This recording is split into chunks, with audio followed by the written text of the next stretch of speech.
Hey, what's going on everybody? Welcome back to the channel. Let's talk about the buzz of the town. The HP Victus 16, particularly this 13500HX variant with the RTX 4050. This laptop appeared out of nowhere and at a shockingly low price.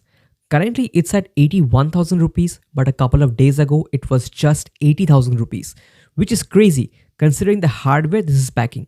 Now, I haven't bought this laptop yet for review. I just don't have the budget yet because I spent it all up on the Nitro V review. But guess what? Notebookcheck already has a very detailed review of this laptop, and I basically will refer to that and point out the important details. But before that, if you are new to the channel, consider subscribing and turning on notifications. Also, join our Telegram community to engage in tech discussions, get reviews on different laptops from other owners, and get alerted on the best tech deals the earliest.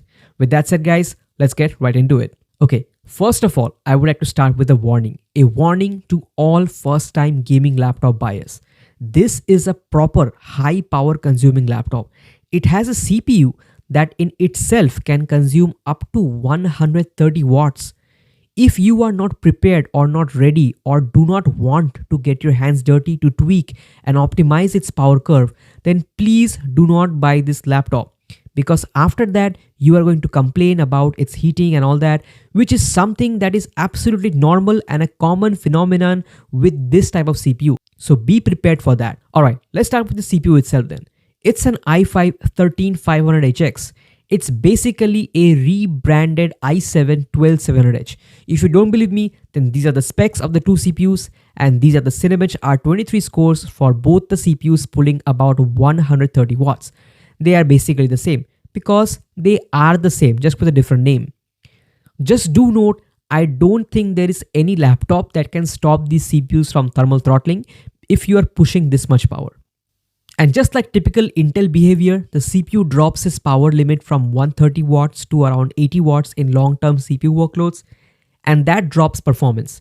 I had mentioned about this behavior in my Acer Nitro V i5-13420H CPU review as well. Now compare this with a Ryzen CPU like the 7840HS, which never drops its performance and keeps performing consistently. However, the 13500HX has one brilliant feature, that is, it can be undervolted. As you can see from the HP Command Center software screenshot, undervolting is available. One of our Telegram members actually told me that the Helios Neo 16, despite having the same CPU, doesn't allow undervolting, which sucks. Undervolting will really help you and allow you to take control of the CPU behavior and optimize it for the best balance of thermals and performance. You can install throttle stop and absolutely go bonkers with the tuning. This makes it the only laptop in this price range that allows you to undervolt, and that's fantastic. I absolutely love Intel laptops which allow you to undervolt them. Moving on to the thermals, and as per Notebookcheck, the laptop does get pretty hot, and it was expected honestly. The keyboard area near the WASD keys does get into the 42 to 44 degrees centigrade range. But again, Notebookcheck didn't test the system with an undervolt applied, which is absolutely understandable, but you can definitely improve both thermals and performance by undervolting the CPU. So now, let's talk about the elephant in the room, that is the confusion regarding the display.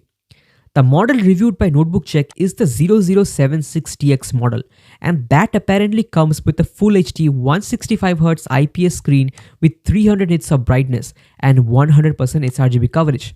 This is verified by the display test results. However, on HP's website, the same 0076TX model apparently comes with an average 250 nits brightness and only 45% NTSC or 65% sRGB coverage screen. So this has created some confusion. But the point is, if you want the 100% sRGB coverage, then you need to opt for the 165Hz panel, which is available only on the 0075TX model as per HP's website. The problem is, on Amazon, that 0075TX model is listed to have a 13500H instead of the 13500HX, and there is a massive difference between the two processors. However, don't worry, the 0075TX model as per HP's website does have the i5-13500HX along with the 100% sRGB screen. So get the 0075TX model if you want both 100% sRGB screen as well as the 13500HX.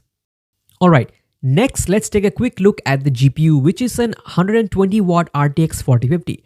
Now there is not much to look at, as we already know that the RTX 4050 doesn't really get any performance boost beyond 90 watts. So there is no difference between this and a 140 watt RTX 4050. And here you can see how much difference there is between Nitro V, the HP Victus and the Helios Neo 16. There is not much difference as expected. However, in very CPU bound games, the Victus will slightly outperform the Nitro V due to a much faster and powerful and power hungry CPU, which can also be undervolted. And along with the powerful CPU, the Victus 16 also has a MUX Switch to help it further. For detailed benchmarks, just refer to my Nitro V RTX 4050 gaming review, as this Victus will slightly outperform it, or you can also refer Jared's Tech RTX 4050 review as well. Here's a quick look at the port selection, and it's unchanged in the Victus.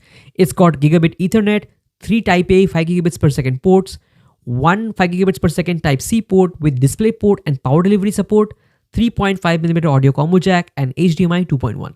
And here's the internal layout of the laptop, and it's typical Victus layout. 2 large fans with 2 large shared heat pipes and 1 small dedicated heat pipe for the GPU, I guess.